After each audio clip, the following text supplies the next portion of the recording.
बिस्मिल्लाहिर्रहमानिर्रहीम। अस्सलामु अलैकुम।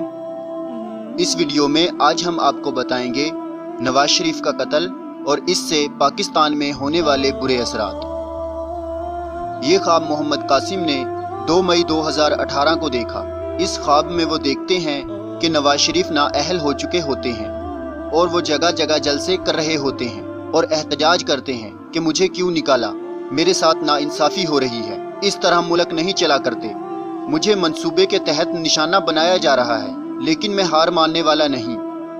मरियम नवाज भी अपने वालिद के साथ होती हैं और वो भी कुछ ऐसा ही कहती हैं।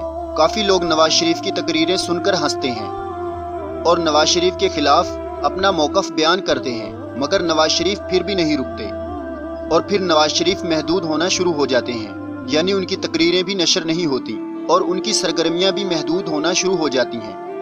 काफ़ी लोग उनकी पार्टी को छोड़कर चले जाते हैं और नवाज शरीफ के लिए मज़ीद मुश्किलात पैदा हो जाती हैं। इस सब की वजह से नवाज शरीफ ज़हनी दबाव का शिकार होना शुरू हो जाते हैं और इन्हें कुछ समझ नहीं आती कि इस सूरत हाल से कैसे निकला जाए। नवाज शरीफ की ताकत भी मज़ीद कमज़ोर पड़ जाती है, मगर वो इतना ही ज़्यादा बोलते चले जाते हैं। फिर वो घर ही में बैठकर कहना शुरू हो जाते हैं कि मेरे साथ नाइंसाफ़ी हो रही है, तुम लोग मुझे रोक नहीं सकते, मैं घर ही में बैठकर अपना पैगाम दुनिया तक पहुंचा रहा हूं। और कहता है तुमने मुझे इस हाल तक पहुंचाकर अच्छा नहीं किया।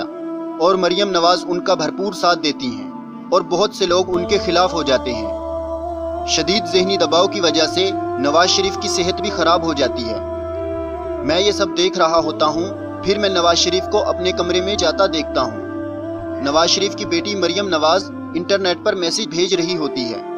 कुछ ताकतें इस मौके का फ़ायदा उठाती हैं। फिर मुझे कुछ शरपसंद लोग नवाज शरीफ के घर की तरफ जाते नज़र आते हैं। मैं कहता हूँ ज़रूर कोई गड़बड़ है और मैं नवाज शरीफ के घर की तरफ भागता हूँ। जब मैं उसके घर जाता हूँ तो शरपसंद लोग एक जगह जमा होते हैं और मैं दूसरी तरफ से अंदर जाता हूँ। वहाँ पे एक हाल होता है जिससे दूसरी जगह को रास्ता जाता है। मैं नवाज शरीफ के कमरे वाला रास्ता ढूंढ रहा होता हूँ। फिर एक जगह से मुझे आर्मी के कमांडोज आते दिखाई देते हैं और ऐसा महसूस हो रहा होता है कि आर्मी भी नवाज शरीफ को बचाना चाह रही है।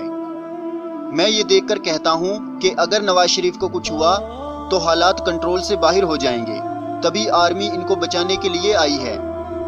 आर्मी भी नवाज शरीफ के कमरे की तरफ जा रही होती है। फिर अचानक कोई कहता है कि नवाज शरीफ मर गए हैं। ये सुनकर मैं हैरान हो जाता हूँ और कहता हूँ शायद आर्मी ने आने में देर कर दी। मैं चलते चलते एक बड़े कमरे में पहुँचता हूँ और वहाँ मरियम नवाज रो रही होती है और कहती है मेरे वालिद को किसने मार दिया। मैं ये देखकर कहता हूँ ये तो बहुत बुरा हुआ। मैं फिर वहाँ से बाहर निकलता हूँ तो कुछ शरपसंद लोग वहाँ आ चुके होते हैं। मैं इनसे बचकर निकल जाता हूँ, मगर इसी दौरान नवाज शरीफ के मरने की खबर फैल चुकी होती है और जगह जगह अफरा तफरी का आलम होता है। पाकिस्तान की दुश्मन कुव्वतें इस सूरत हाल का फ़ायदा उठा रही होती हैं और तबाही फैला रही होती हैं, यहाँ तक कि सूरत हाल आर्मी के कंट्रोल से बाहर हो जाती है। इस ख्वाब के मंजर बहुत डरावने होते हैं।